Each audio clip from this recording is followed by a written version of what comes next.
In the beginning, you start like I do. You make the wind harmony and the melody of joy. This is the two most important things for you as a bard. Now, my advice is stand somewhere between the two groups, so both of them get the buff. It's not gonna buff absolutely everyone always, but the more the better. This is your primary objective. Then you can start DPSing and stuff. If you have the staging node, or March of the Beast if you're playing with Gameforge client, use it before everything, so you know, magic suppression.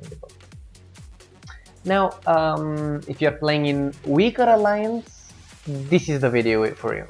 You will need to be playing a little bit more as a support and a little bit again DPS. I'm usually trying to make it like 50-50 to be not to be too low a DPS and not to lose anyone dying. This is what's very important, because as a bard you need very high stats to be dealing like huge amount of damage and to be very good player with it, of course. In my case, I do not have stats. I don't even have 3.7 thousand. I'm like close to 3.7 thousand in this video, because I'm with healing mode, not with magic mode. But I do not have any critical. I'm with full Hyperion set, Hyperion Harp plus 15, you know, magic boost, so I get a little bit of magic accuracy. Now, it's important, as you saw now, I rest Serpic, although he's not in my group. Chanter and Bard are always the primary resurrectors in the alliance. First, because the Chanter heals are not as important, and secondary because the Bard resurrection cast time is just insanely fast. So you lose the least damage, and the clerics save their own mana and cool down on the Watchy if needed. Also, they are healing, of course, or DPSing for the DPS clerics case. Now this is triple OA, so it's a good idea to help healing during this triple OA.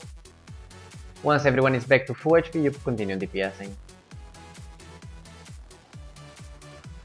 Now the reason I have that speed buff is that I am giving the speed buff to the Templar to guide ads. Now I'm checking when he will be close enough to give him in range, so and he has the speed buff. Now in the first stats, like when it's only green ads, it helps, not that really needed. Okay, here you dispel. Sometimes the clerics will not dispel fast, you can help them up. Some cleric may have the dispel in cooldown because he used it for the Templar. Different reasons.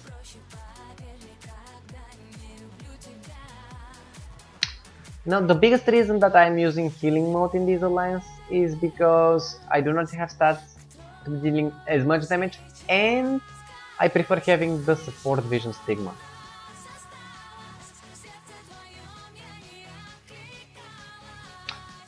Now I fucked up here with the speed, because I was thinking that net acts are coming, but it was seal, so they did not come, and we anyway still used it good.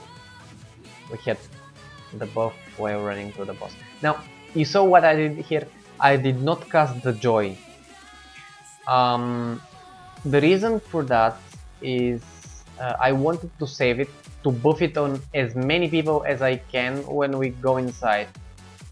Okay, make sure you give it on the Seal Guardian, but to take as many people as you can. For example, in this case, you saw I took like half of the group 2 physical group with the joy, so they have it for the next 30 seconds. I gave speed buff to the Templar again. He started running around with all that, and I continued DPSing.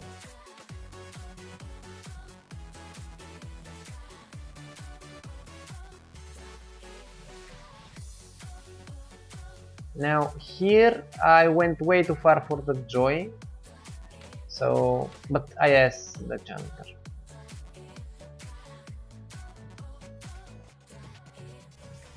You always want to throw an eye on the templar.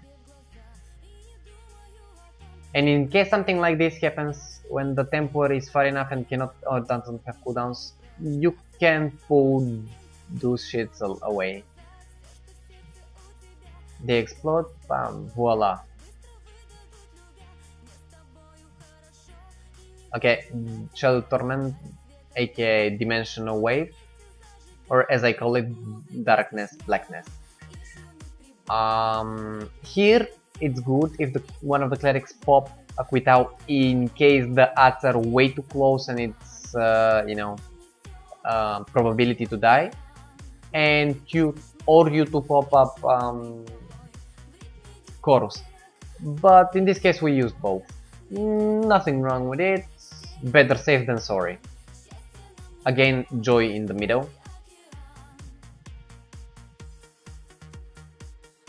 And I continue healing the Templar a little bit, back to DPSing the boss, again in the middle, wind harmony to both groups.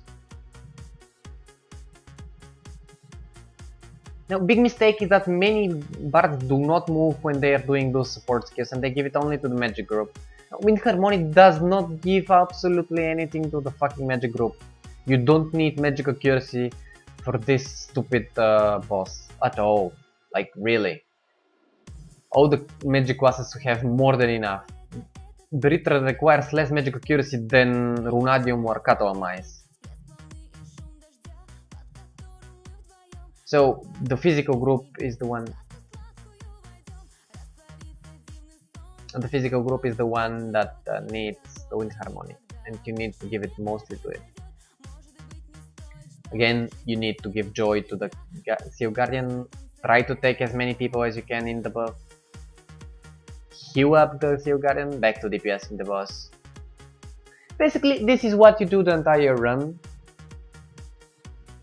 You support as much as you can, being with heals or yourself to get less damage or to save someone. Different situation, different things to do.